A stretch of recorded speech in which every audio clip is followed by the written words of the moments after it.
everybody. How's everybody doing out there? Good evening. Welcome. Wine's going digital. Welcome to Lange State Taste Room virtually.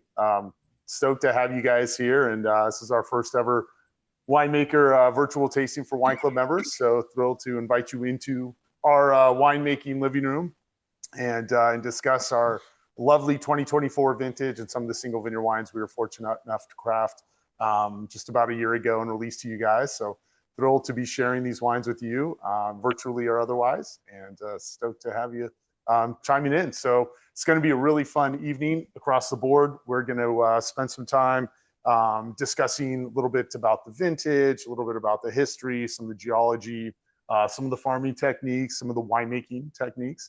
And then we're going to be going through each of the single vineyard wines that are part of the program for the Crew Club. So really fun, and industry parlance, a horizontal of 2024s. And it'll be really exciting to be able to taste them with you. We have them uncorked. So this is your permission slip to go ahead and uncork the bottles of wine that you have and pour yourself a glass. It's a Thursday. I'm sure that you deserve it already. You've all waited long enough. You've all waited long enough. For sure. So yeah, I'd like to introduce ourselves a little bit. I'm Jesse Lange, second generation wine grower, winemaker at the Finnis Winery here. So I am the managing director and executive winemaker here at Lange Estate. Dan Papa. For those of you that don't know me, hello. I've been here since 2010. I'm currently the winemaker. I'm a New York State native. I fell in love with wine out in the Finger Lakes, came out to Oregon looking to work a harvest and told myself I was going home, but Oregon's a special place and plans to go home never materialized, and I'm still here. So guys, happy to be here with that was 2010. 2009 started working here. 2009. 2010. 2010 was your first vintage. Yep. Yeah, that's wild. And that was a cool one. One of my favorite stories about Dan is he stayed for 2010. I told him there couldn't be a cooler vintage after 2010. And one of the coolest on records at the time. Jesse promised me 2011 would be warmer. It was significantly cooler. Yeah, I thought about packing it up and going home after that one, but stuck around, still here. So we run the cellar. Dan sees all the day-to-day over operations for all cellar activities.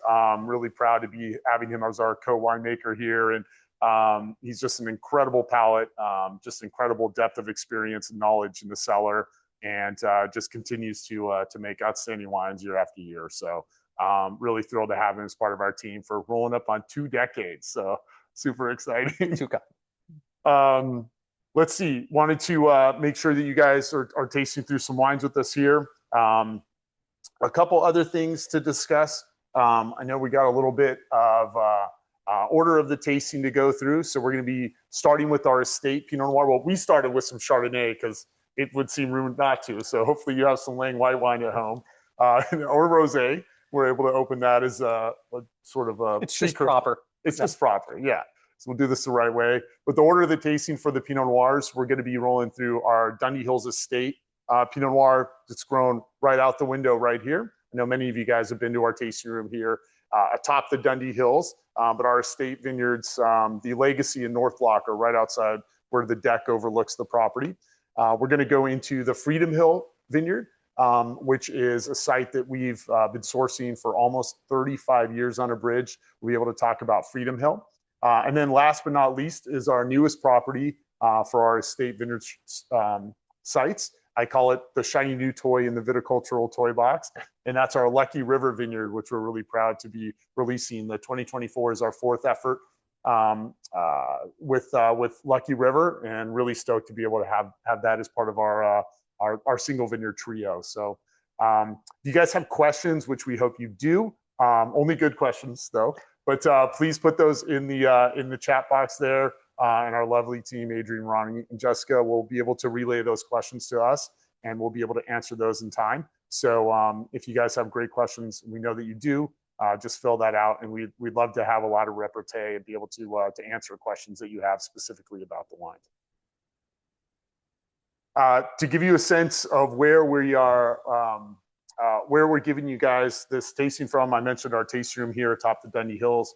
I often say the Dundee Hills is kind of that first concentric circle of Oregon wine. So we are in the North Willamette Valley, obviously the northwest part of Oregon, the state of Oregon here. And the Willamette Valley map there that's on your screen is really fun because the Willamette Valley is, geographically speaking, a pretty large place. It's almost 200 miles deep and 50 miles across. So I think about it as a bit of a sort of vertically hanging rectangle. But most of the viticulture and the vineyards here in the Willamette Valley are in the sort of the 50% north section of the Willamette Valley AVA. And then there's all these beautiful and really wonderful little nested AVAs inside of the sort of grander Willamette Valley. But it's a pretty big region, starting from Portland and the Columbia River to the north, and then ending just where my second favorite team in Oregon plays, in Eugene to the south, is sort of the southern border of the Willamette Valley AVA.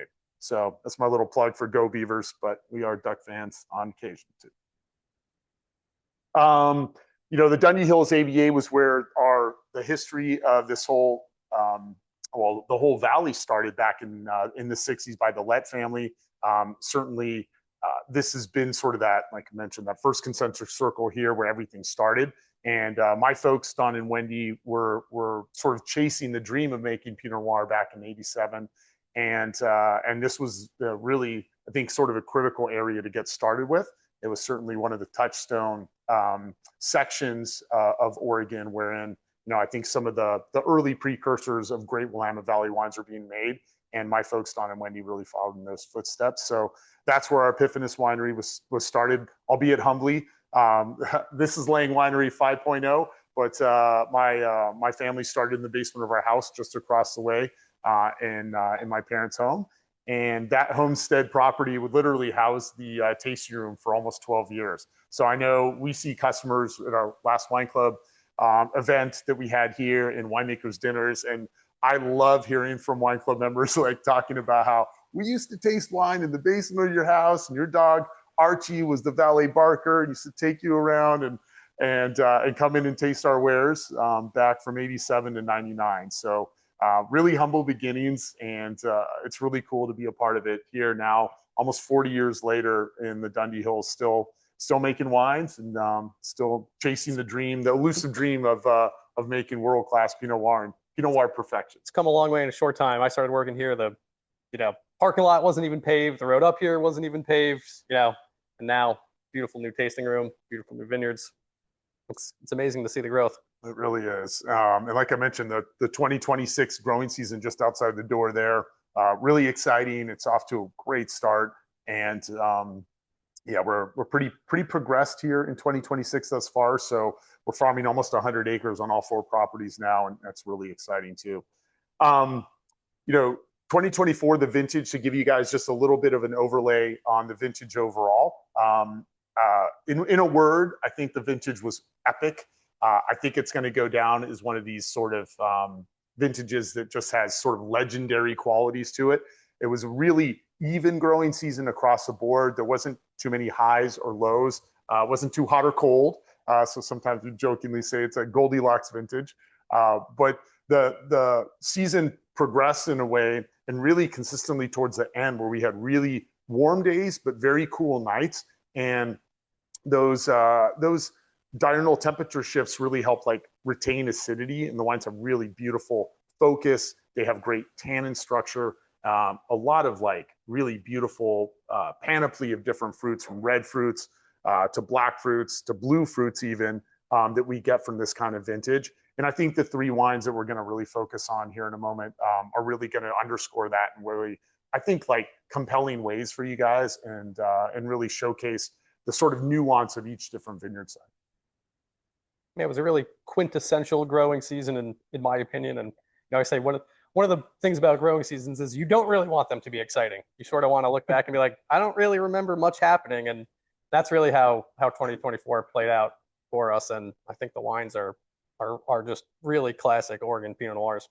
Yeah, we totally forgot. It was so good, we've totally forgotten about it.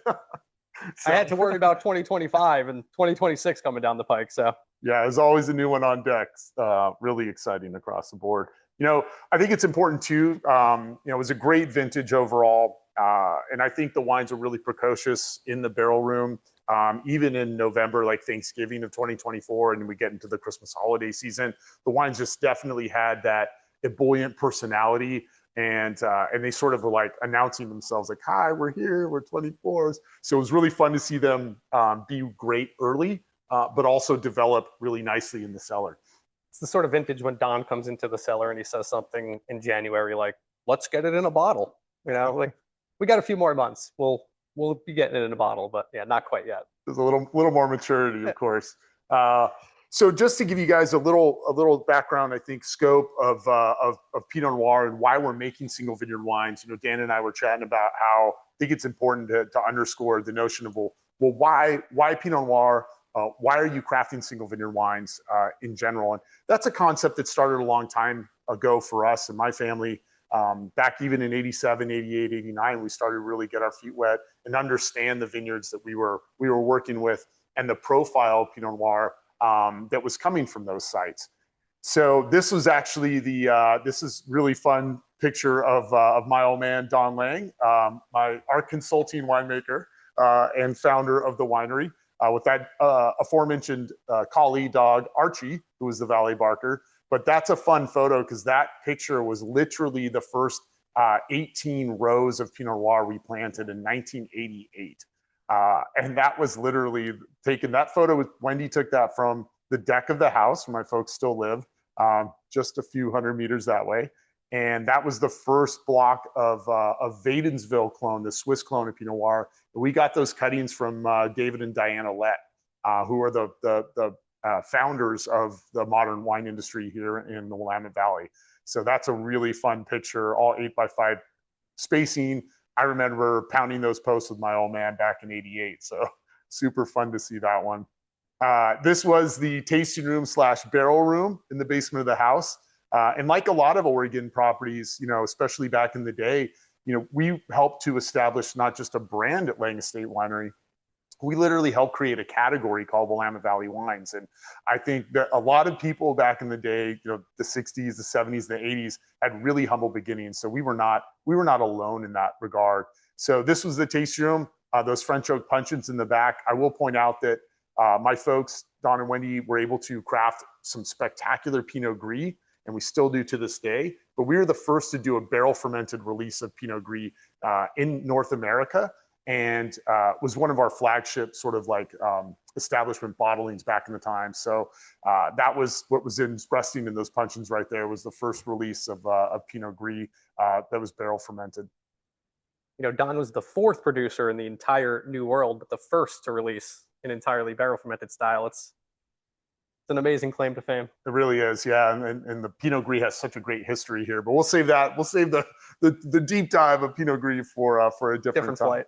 Yeah, so that's Don there with the ball cap, running a press loaded with grapes. That was after you get the press out of a truck, which is impossible to do. That's easier said than done. Yeah, good photo. My dad and I, back when I was an aspiring NBA basketball player, but fortunately 5'10" white guys don't usually make it that far. So that's a good photo of us out there. You know where that was. Fallback career as a winemaker is not. Yeah, it wasn't too bad. And then my folks, Don and Wendy, with our Sheltie there. Thankfully, that was taken a few years ago, but you know, we're still just as handsome and comely as before. So the little tour down memory lane there. Yeah, do you guys have any questions? Did anybody have any questions so far when we ran through everything? Any comments? Well, keep them coming. They'll get relayed to us, I promise. Wanted to first start kind of jump into, well, let's talk a little bit about what makes Pinot Noir so special, Dan, and a little bit about why this grape is so compelling and why it has just this like singular sort of capacity to showcase and reflect sight. Well, to go back, you know, Jesse mentioned that the Lett family planted the first Pinot Noir vines here in the mid-1960s, 1966 specifically, you know, and the entire, you know, working theory was that these vines in particular would reach their optimal ripeness at the far end of the growing season. It was well known that you could plant different varietals that would ripen earlier in the season, but it's that extended hang time at the end of the season where, we see all this really amazing flavor development in Pinot Noir. And Pinot Noir is and has been proven to be the most site-specific, vinifera varietal out there. It has a capacity unrivaled to showcase terroir. And that spectrum of flavors that Pinot Noir can achieve is unmatched. And I think its ability to showcase nuance from site is just, it is singular. And I think they call it the heartbreak grape, and it's broken mine a billion times over, and will continue. And it will again. No. And it will again. But hopefully not this year. Hopefully not this year. But in general, Pinot Noir is so expressive, and chasing down and understanding what every single vineyard and even plot within those vineyards is able to express in the wine, be it like high tone aromatics or rich mouthfeel or big structure, big shouldered tannins on the wine, blue black fruit versus red fruit, minerality versus tannin structure. All these different like components of Pinot Noir and expressions of Pinot Noir are really crafted by the vineyards. And I think it's important too to note, like, even the term winemaker, we both have issues with, because we don't really make the wines. I think we're caretakers of the wines, frankly. And we think too that great wines are always grown. They're not necessarily made. And that's a really important part of chasing down Pinot Noir is to make sure that we understand each vineyard site and how that gets transmitted and caretaked all the way to bottling. Ronnie, we have a question. Yeah, we have a question from Joe Cora, who wants to know what jobs on the estate Don and Wendy had, and kind of what qualifications did you all get before becoming winemakers? Yeah, great. So different qualifications, and what did Don and Wendy do before we started making wine? Oh, what did they have me do? Oh God, we can't even talk about that on television. That's not okay. It's being recorded. A lot of cleaning. Yeah. My folks were both teachers, and they worked at Erath Winery. For me, growing up here on the estate, I worked on the vineyard. That was really what I could do, and it's probably all I was qualified for. So I did a lot of hoeing. So you guys know that you don't need to go to viticultural school and to get a degree to do hoeing. That's pretty rudimentary, but really fun. I got $5 a row to I could do about, like, I don't know, 8 rows a day. So it wasn't the long rows. Didn't really, yeah, they were long rows, and I was pretty obsessive. So that took a while. But I definitely helped my folks out in the cellar a little bit. I wasn't by no means any winemaker per se, but I think for me, just growing up in the vineyard was really, it created like this massive like connection, emotional connection to the vineyard. And just trying to get those grapes to maturity was really challenging. We didn't have a deer fence. We were unirrigated. We're still unirrigated today. So there was a lot of like long summer days in July where we were running hose lines from the house all the way down to the far side of the vineyard, spraying as far as we could to keep vines alive. So I think like those experiences for me really created this like really depth of connection to the land and to the Willamette Valley and to Oregon, the Dundee Hills. I'm definitely a Dundee Hills kid through and through. And yeah, for me, that was really tantamount for sort of, I think, lighting some of that early on farming passion for farming wine grapes. For sure, yeah. So Pinot Noir, just like specificity of site, to give you guys a little bit of a sense for what we do, the farming team that we have here, that it's like average tenure 20 years on our estate. This is a beautiful drone shot flying over the estate legacy block and into the north block there, looking almost due north. That's turned around looking towards the west, the Coast Range. So you can see where we sit, almost panoramic views at the top of our estate property here, which, having our east facing slopes was really like perfect for growing Pinot Noir there. And when my folks found our first property here, they had driven all over the Willamette Valley and really just kept coming back to the Dundee Hills as the place to be. And we had some touchstones, like one of them being Burgundy for the Côte d'Or, where you really want high elevation sites, volcanic soils, east to southeast facing slopes, so you get all that morning sunlight. And that was really the criteria for site selection. And we bought our first 29.5 acres back in '87. and planted in '88. Like I mentioned earlier, we're like farming almost 100 acres now, so 4 different farms. So definitely grown incrementally, and I think organically and responsibly through the years. But being able to understand all those sites and either the blocks within the sites, I think, we carve up all the different blocks in a vineyard, basically 1 acre parcels, into different clones and rootstock. All these different clones of Pinot Noir. We farm them separately. It's also worth mentioning that Oregon pioneered the entire use of matching clonal selection to specific sites. It's really something that Oregon has taken the lead on specifically. Yeah, and I don't think any place on the planet sees that much sort of diversity of like planting those different clones, matching rootstocks, the sites, and then we're farming them separately, sampling, picking them separately. They're fermented separately. So when and you guys have seen this for different wine club shipments that we've done, where we're doing clonal selection bottlings like 777, 115, Vadensville, Pomard, that's really fascinating stuff to delve into as well. And we do the elevation series on the estate too, which is super cool, where we do Mia block, North block, and then red side. So we're clocking out at different elevations and doing bottlings of those every year.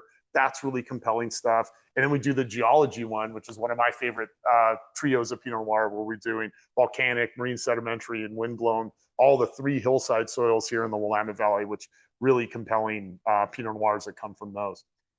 Pinot Noir is so expressive that we're limited basically by what we can dream up to decide, if it's a elevation wine or a clonal wine.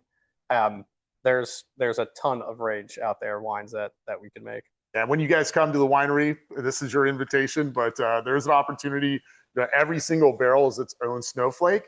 So we could literally, not that we do this every day or week, but the potential to taste 500 different Pinot Noirs any given vintage. People think we do. They do. But we don't. But that is available. And I think for us, it's important to communicate that to understand Pinot Noir, you need a sort of a data set. You need sort of this deep reservoir of experience from every block. And for us, if we keep those blocks separately, from vineyard to barrel, that really creates this feedback loop for us, wherein we're able to understand what we did right, how we farm that block, pick that block on time, what we did right, and maybe the things that we can improve upon. Because for us, it's really about chasing down and experiences what we can improve viticulturally, and then how that translates to the cellar through primary fermentation, through malo, through élevage, and then finally blending and bottling. So that's really, really fun. I think after all that talk, we're going to taste some Pinot Noir. So let's get into it. You're closest, Dan. You got to grab the estate. So first Pinot Noir we're going to taste is our 2024 Estate Pinot Noir. And this is, I don't want to say our desert island wine, but I'm going to go ahead and say it anyway. This is one of our top-end Pinot Noirs that's grown on the property here. Our 3 sort of oldest sites, our legacy block of Pinot Noir outside the tasting room, the Mia block that we planted in 2005 and 6, and then red side we planted in 2007 and 8. So all the blocks, probably average vine age here is somewhere in the neighborhood of like 20, 25 years old. So there's a lot of talk out there as what makes an old vine old, but I think it's safe to, under any criteria, that our vines here in the Dundee Hills would qualify as pretty old vines. But again, first planted in 1988 on that 1 through 18 rows you saw earlier with my dad standing in front there. So the Dundee Hills is, like I mentioned, that's kind of first concentric circle of Oregon wine. This is an inland hill chain within that Willamette Valley, that 200-mile rectangle there. So it's an inland hill chain. It's not connected to the Coast Range. I think it's really defined a lot by its older plantings, its volcanic soils, and then its protection being an inland hill chain here. A lot of high elevation sites within the Dundee Hills. And this wine's really, I think, evocative of this region. And I think one of the things too that we've been talking about is, you see a lot of people blending single vineyard wine, single vineyard wine, single vineyard wine from vines that are 3 or 4 years old. And for us, that seems a little counterintuitive, because to be able to express a Pinot Noir, you need to have some vintages under your belt to understand what that actually means and how's that translated to making the best wine. So for us, the single vineyard experience is not just because we can, it's really because the wines deserve it.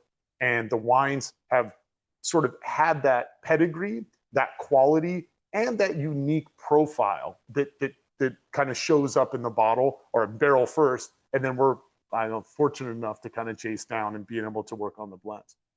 Sometimes there's an experience, in the cellar, you taste a barrel and you think, there's really not much I can do to this wine to improve it. And when you have those experiences, you really feel compelled to get that out to you guys and the consumer and to showcase that. And the barrels that we select for this wine are all of that tier of experience.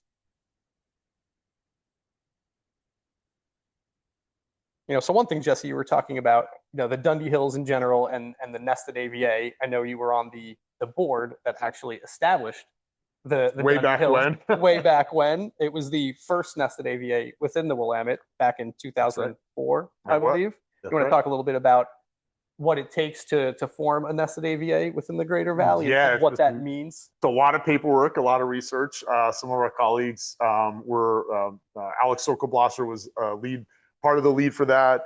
David Adelsheim. One of the things that's really cool too, that sort of is a little sidebar here, but the first 6 nested AVAs in the Willamette Valley were petitioned to the BATF together, the TTP together as one unit. And I thought that was a really cool statement because a lot of people are chasing to do their own thing. They're very myopic. But one of the real awesome things about being a part of the Willamette Valley and our industry here is the nature of our collaborative sort of ethic and the family ethic of being small craft producers working together for the greater good.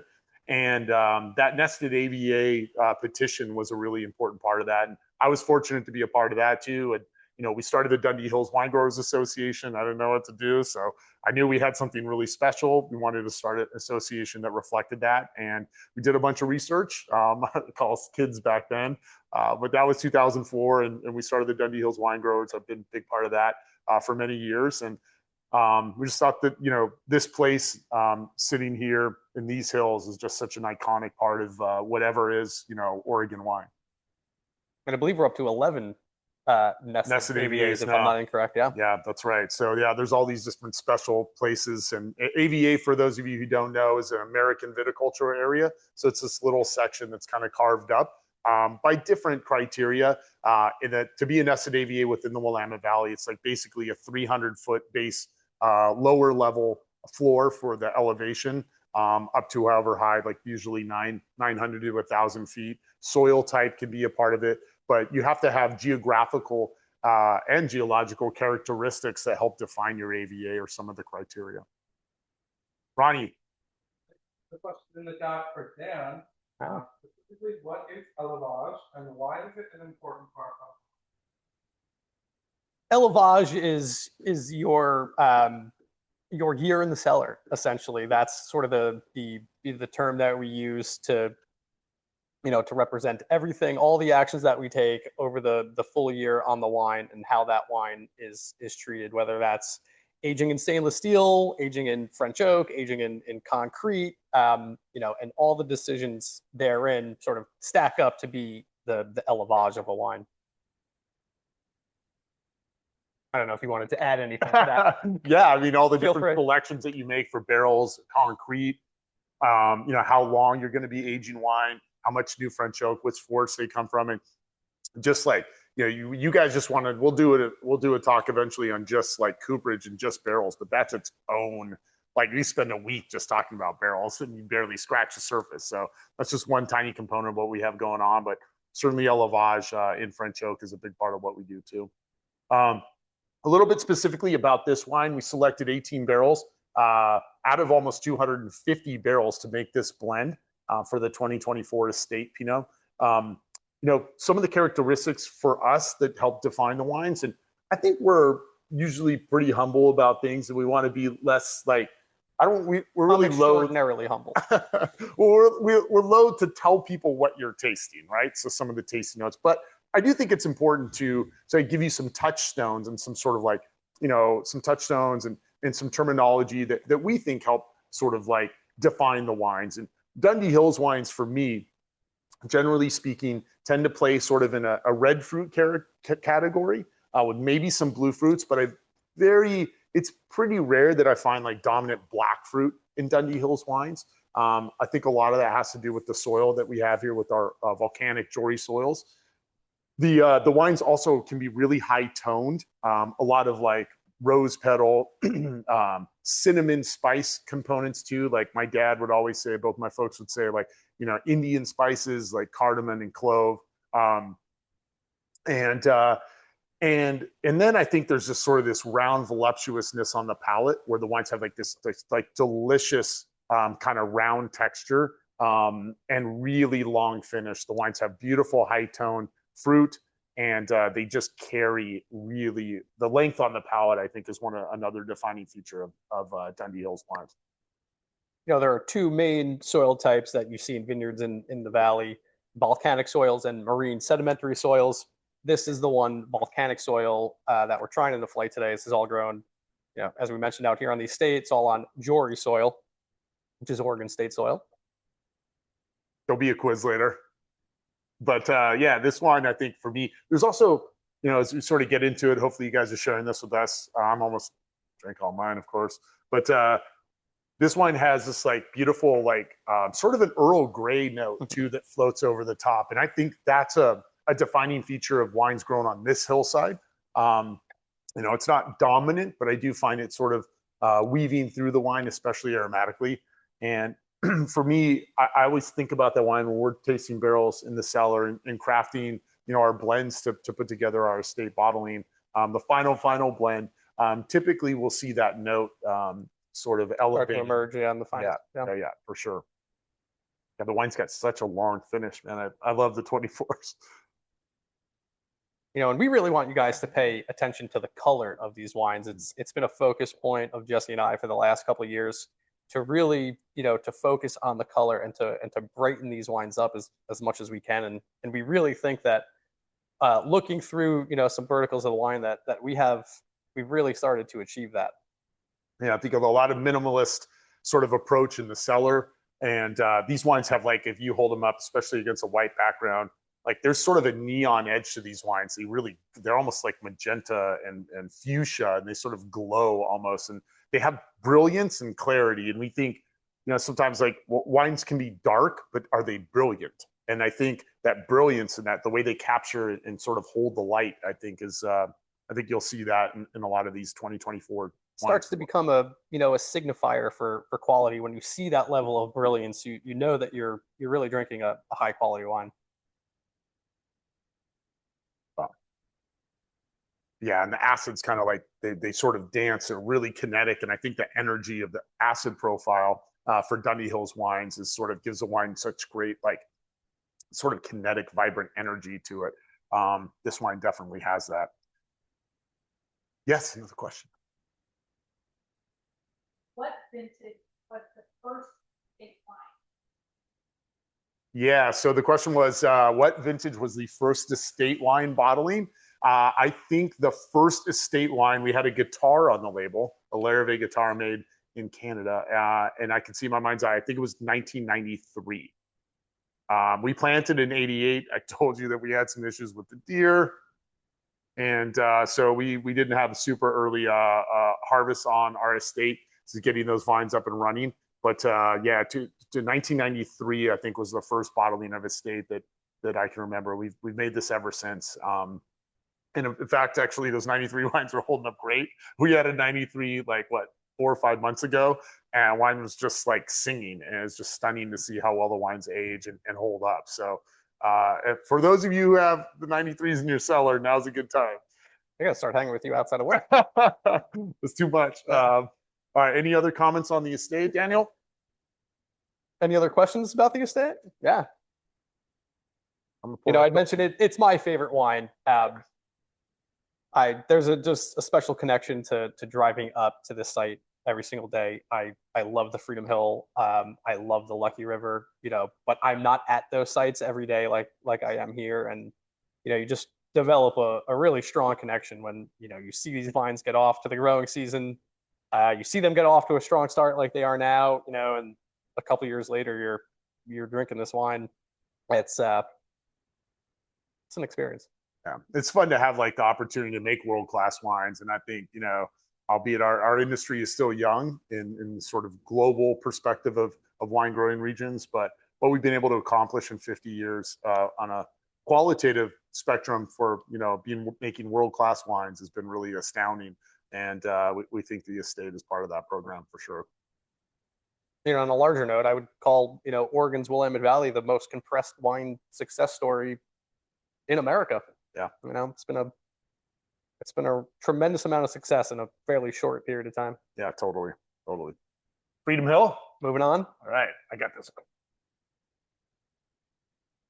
So Freedom Hill Vineyard, really iconic vineyard site. My folks and I've been working with the Duché family, and my family's been working with the Duché family for almost 36 years, which is really a fun story. This is a super iconic vineyard site.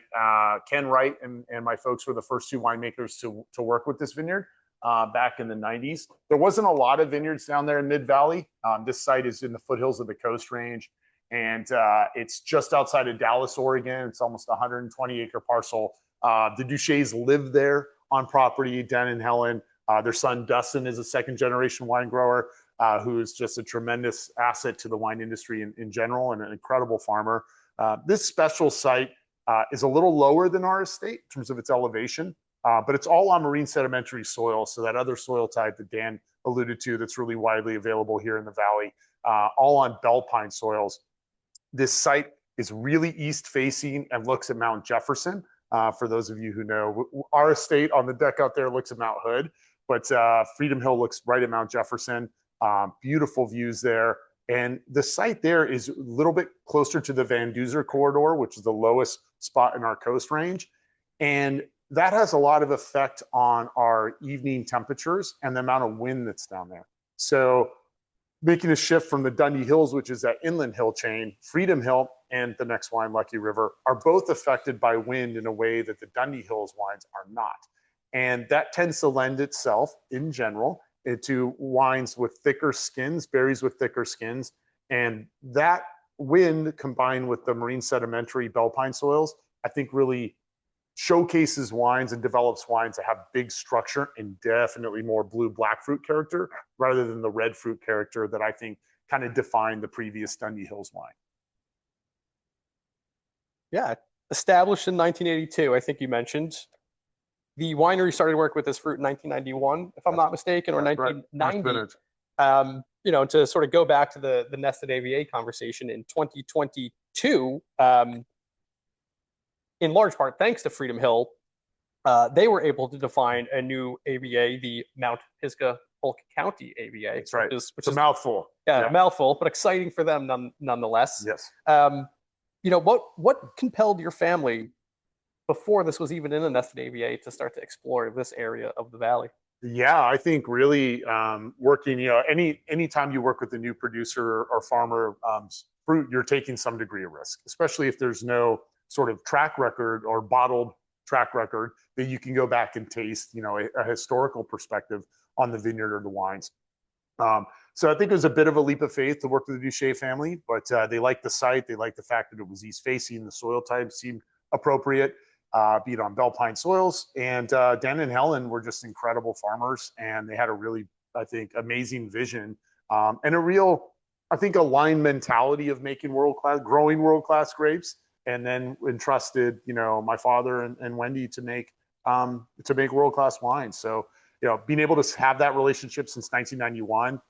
We have some of the oldest blocks at Freedom Hill. We have almost 9 blocks of Pinot Noir there. We have the oldest block of Chardonnay there. Yeah. So, having that intimacy with the vineyard for that long and being able to make wines of this caliber from that site has been really special. It's a bond that goes back generations. And it's just a really cool success story for the Duché family and us working together. And I think sort of underscores or highlights the fact that, winemakers and grape growers, that sort of symbiotic relationship that can occur. And through a lot of tough times too. I mean, we've been through the ringer with those guys, and a lot of at bats. Some are grand slams, some are more challenging. But that's wine country. Yeah, it's wine country, but we keep coming back and having great experiences. And the wines really, I think, are a testament to an amazing sort of Grand Cru vineyard site, which Freedom Hill definitely is. I mean, when I had the opportunity to travel across the country and even internationally to pour Willamette Valley wines, Freedom Hill is a site that people know. People know. That's because, you know, the work that my family has put in over the decades, but also Ken Wright, Bethel Heights. Bethel Heights, yeah, St. Innocent. Yeah, there's a whole host of producers that make some amazing wines from that site. So we're definitely one of them. To get into this wine a little bit, so this was again 18 barrels selected for the Freedom Hill bottling. I think we had about 100 barrels to choose from here, so it was the top 20% of Freedom Hill barrels that were selected for this wine. 777 clone here, 667, Vadensville are some of the major clones that were selected for this wine. I think the color is one thing, you know, to compare and contrast the last wine. Here, the color here is much darker. There's much more of a sort of black, sort of plum, purple density to the wine. And then structurally, for me, the wine definitely has a lot more of the blue black fruit character. And the structure starts early on. I don't think this wine is quite as sort of vibrant acid driven as our estate wine, but it's more tannic shoulders density driven, which I think is really one of the characteristics that defines this vineyard site, and it has it every single year. This isn't a winemaking thing, you know. No. This is not a winemaker thing. This is definitely a vineyard characteristic that we see year to year. This is Pinot just showing its ability to express terroir, unlike any other grape. You know, and when it comes to, you know, how, you know, the two of us approach these wines, we use some different cooperages, you know, that respect each site a little bit better, but you know, by and large, our process does not really vary all that much from wine to wine. What you guys taste in these glasses, that's just from the site. Yeah, and that's important to point out. Ronnie, I have a question, and if you could repeat it for them after that. Other than weather, what is the biggest challenge you face in maintaining quality? Yeah, so other than weather, what's the biggest challenge that we face to maintain quality in the vineyards for the growing season? You know, the weather definitely throws you curveballs, screwballs, sliders, slurves, whatever, fastballs. And I think when you're there working with it, you just have to be nimble. And I think being nimble has a lot to do with your experience and your approach. Having grade A vineyard sites. Now, I will say this, you know, people talk a lot about vintage, and that's an important aspect of any wine's profile, but great vineyard sites will make up for a lot of challenges during a growing season. Mediocre vineyard sites will amplify challenges that you have. And, you know, having sites like that we're able to farm, that we own outright for our state vineyards, working with partners like Freedom Hill, you know, these are blue ribbon grade A vineyard sites. And frankly, there's no substitute for that on the farming side. You can do a great job of farming on a mediocre vineyard, but your ceiling on those wines can kind of be set. So for us, the biggest challenge outside of the weather that we're sort of like, you know, dancing around and working with, you know, my dad always says, you know, Mother Nature can be she can be a mean old lady at times, which is so true. But outside of pairing that, I think in general, you know, trying to manage the logistics of picking of the equipment that you need for every site, because every site's just slightly different. So we have to have specialized equipment for our farming, especially to keep our, you know, certified sustainable certification through the LIVE program. Different equipment that you have to have very specialized. And then I think really just the logistics of harvest, frankly, can be really challenging. I like to think we're pretty good. I have such a dedicated team here. And like I mentioned, you know, sort of the tenure that our vineyard and cellar teams have. And, you know, just managing that time of the year is, you know, like I say, it's, you know, it's your playoffs, and the whole season, the whole growing season culminates in this little tiny section called harvest. And you have one more moment to get it right or wrong. And I think being able to really focus on that is awesome. And those vineyards are not waiting for you. They're trucking ahead, and you better have a plan, and you better be ready to implement that plan. So Freedom Hill, yeah, just a spectacular wine. Big shoulders. I love the density of the wine. It's probably my favorite, like ribeye or lamb shank Pinot Noir. You can drink it with whatever you like, of course. but those are two of my favorites. Incredible aging potential for Freedom Hill too.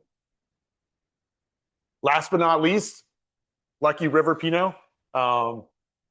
This is our newest vineyard in our fourth effort with this vineyard site.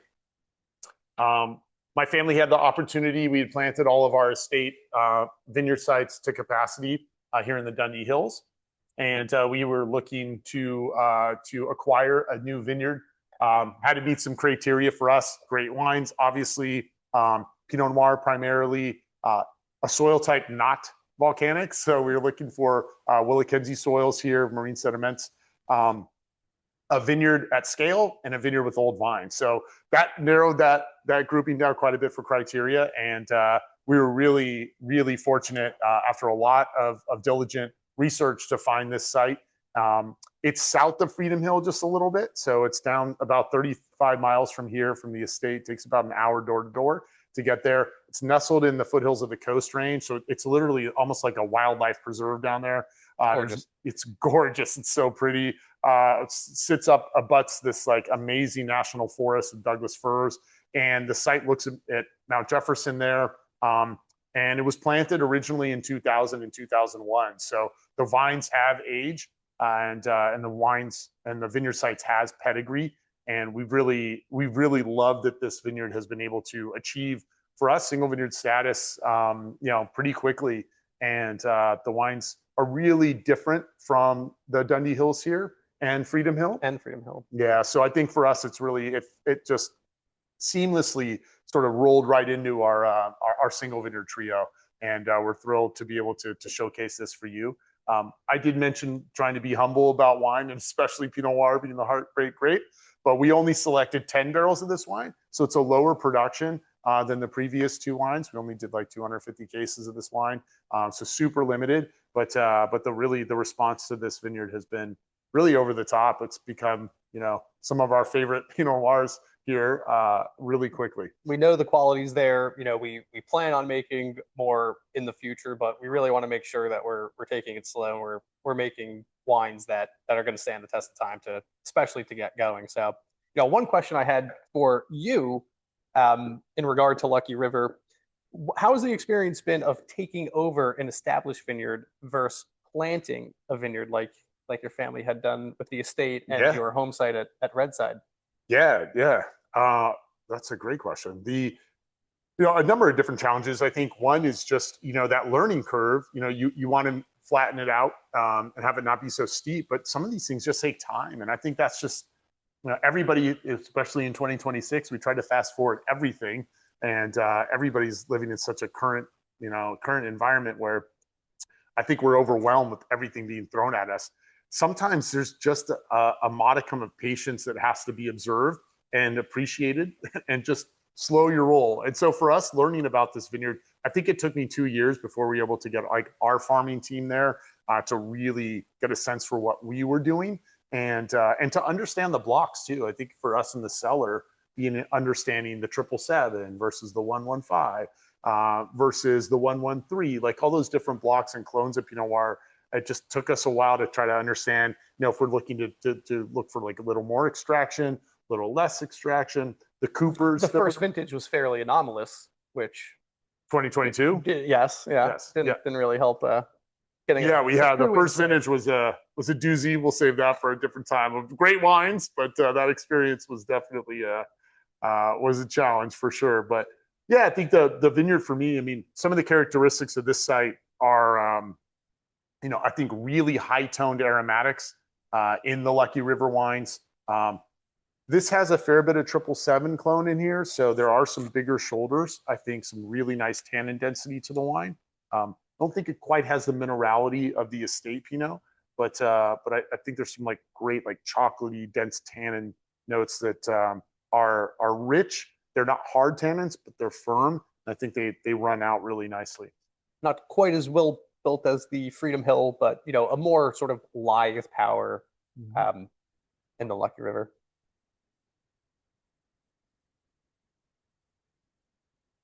Yeah, and good brightness like in the mid palate too. Like I like there's sort of like, what do you always say, Dan? There's sort of like restraint implies power, and I think the mid palate on the Lucky River kind of has that characteristic for me, where like the wine has energy, but it hasn't fully like unleashed it yet. I think that for me, like Porten's a wine that's gonna hasn't quite hit its stride yet. It will continue to develop, and I think all these 2024 wines are, so in the pantheon of Lange Estate Pinot Noirs. This is a pretty, these wines would be early. They'd be young for us. And like being in that like 4 to 8 year window for us is like, I think we're a real sweet spot for the Pinots, and this wine has that sort of like, I don't know, has a little bit of that restraint right now for me. Don was instrumental in planting a new block down there last summer, or the summer before last summer, I believe, right? Yeah. Always the farmer, Don Lange. Don't play. Just buy a new vineyard. He's like, we got to plant more. Put more acres in. Why not? Oh, that's exciting. So more great things coming from Lucky River coming down the pike here in a bit. Any questions about Lucky River? Seemed like you guys had one. Oh.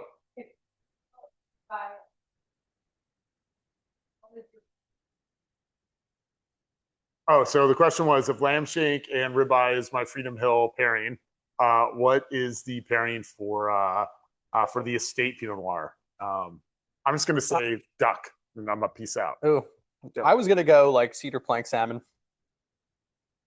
Keep it traditional. And Northwest. Exactly. Yeah. We all have people in town that come to Oregon. You're like, what do you cook them? Salmon. Yeah.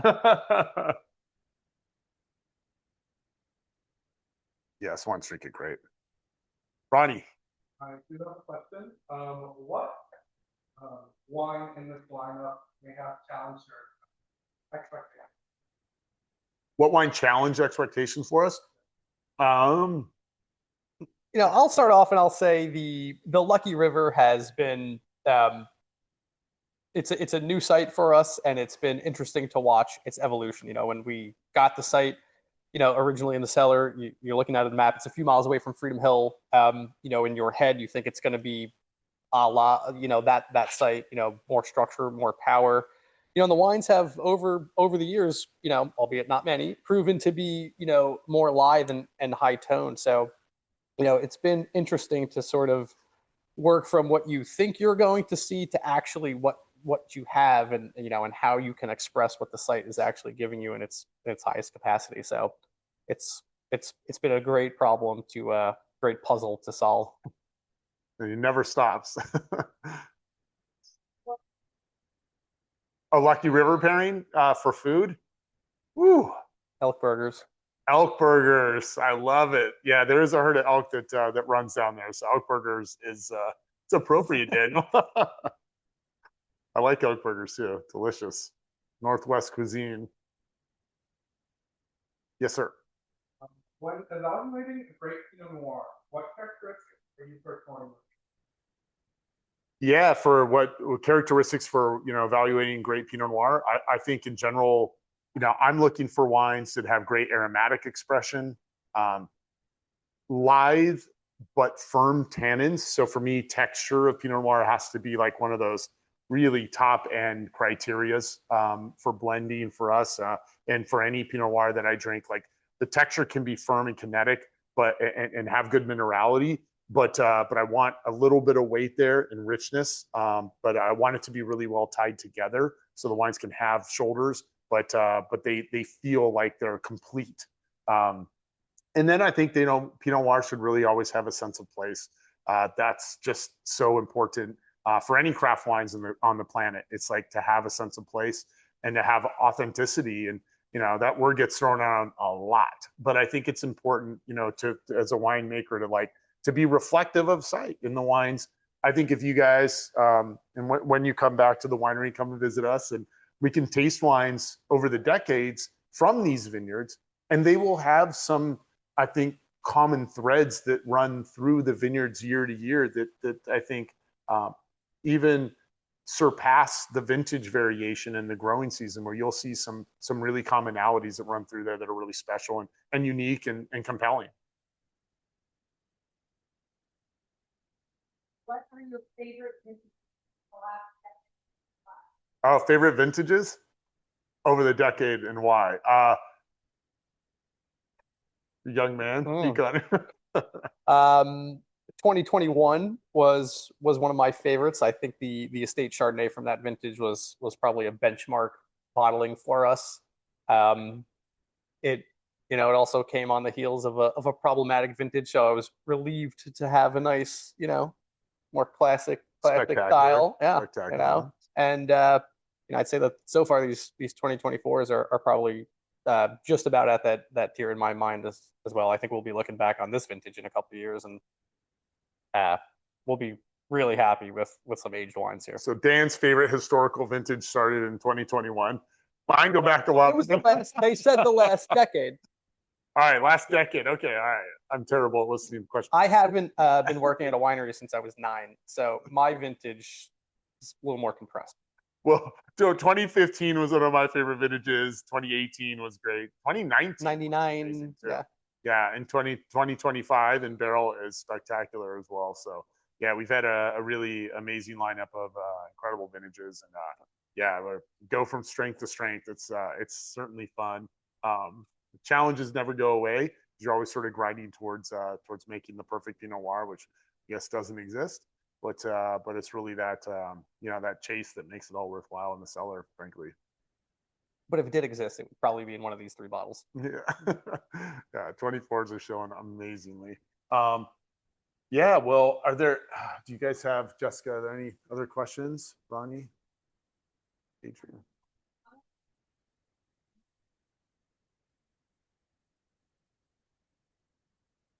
So what bottle in the cellar do we want to open in 10 years from now? 10 years from now, and why?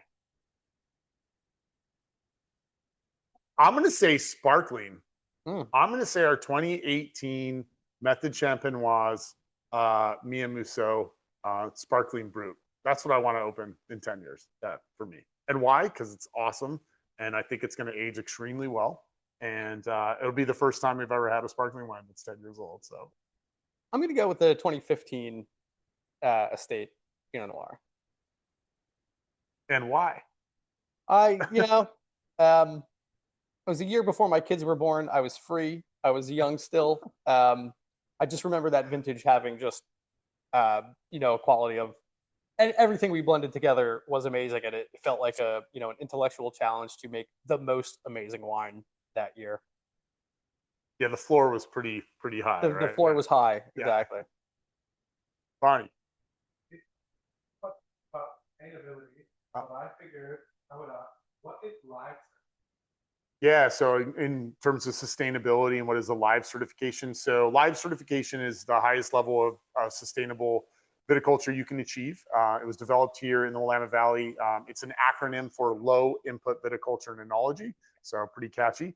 But it refers to looking at your farm and the winery, frankly, but specifically the farm as in its totality. So not just your acres that you have planted to vines per se, in our case vines, but looks at the system as a whole, and really I think integrates nicely a lot of the components of sustainability. Definitely the sexiest components of sustainability are definitely the farming, which I love to talk about and delve into. But there's other components too, like the packaging is really important to us, how we source our packaging, the level and attention that we do for sustainability for our solar power here, our recycling programs, et cetera, ad nauseum. I mean, they all kind of like funnel into it.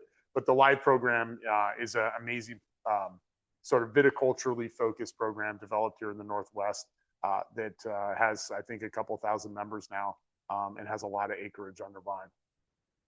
Is the live program the reason why? Is the live program the reason we don't irrigate? No, not necessarily. The irrigation thing is a great thing to tease that thread out for viticulture and farming.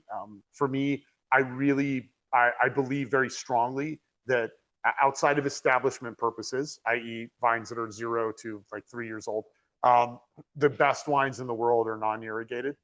And I think that's because the best elements in the soil and the most resilient elements of mature vines come from vines that have roots that are deeper into the soil.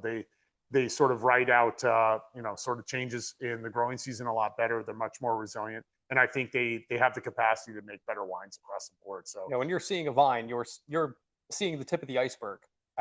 There's those rootstocks go down deep in their search. Yeah, for sure. My good friend Julie Hellenius has asked, which of these 3 wines that we tasted tonight will be the best 10 years? That's going to depend on the meal that you're eating that day in 10 years. I'd say, buy a few and try it out. We'll get back to you. Yeah, I don't know, like which one's going to be best. I think, I hope, and I think this is part of the real fun thing about doing this event and making single vineyard wines, frankly, is that like better, worse, your favorite, you could have your favorite. That's awesome. Maybe your favorite will change. Sometimes I love pouring these single vineyard wines over the course of a meal at like, say, a winemaker's dinner. And people are like, oh, I like the Lucky River the best. I like to engender confrontation. Yes. Exactly. Our hope is that you take both of these wines out in 10 years and you can't decide either. I mean, that's the highest, I think, thing for us. And this sounds weird, but I really believe this. Like the wines that confuse you about that the most are the most compelling wines. We want them to be amazing and really high quality in that tier. But if there aren't differences, then why would we bottle them separately? And I think like that's the sort of chase, that's the really compelling part for us. And I think for working with Pinot Noir is how do you capture that essence of site expression and how does that present in the bottle in a really compelling and different way? Yeah.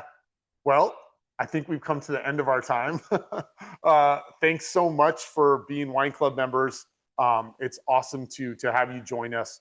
And I think really, I often say it's not cliche, but like the highest purpose of fine wine is to bring people together. And albeit this is virtually, but it's brought us together. And thank you for being a part of our wine club, a part of our consumer base, and people that really are, friends of the show, to Willamette Valley Wines and to Lange Estate Winery. And we're family owned, we are estate grown, and very proud, fiercely proud of what we do here. But none of that exists without you guys. And we really appreciate all the efforts that you make to support our wines and support craft wines worldwide across the board. And we'd love to host you. Come back and see us. And thank you so much for being rad.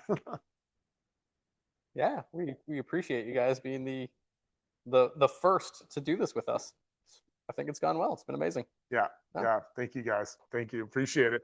Have a great evening, and we'll look forward to doing this again. And bring your friends next time. We'll make it even bigger and funner. And we promise to delve into to deeper questions about Pinot Noir, Chardonnay, and Pinot Gris both. So absolutely. Thank you guys so much. Have a great evening. And we'll see you later. Many cheers.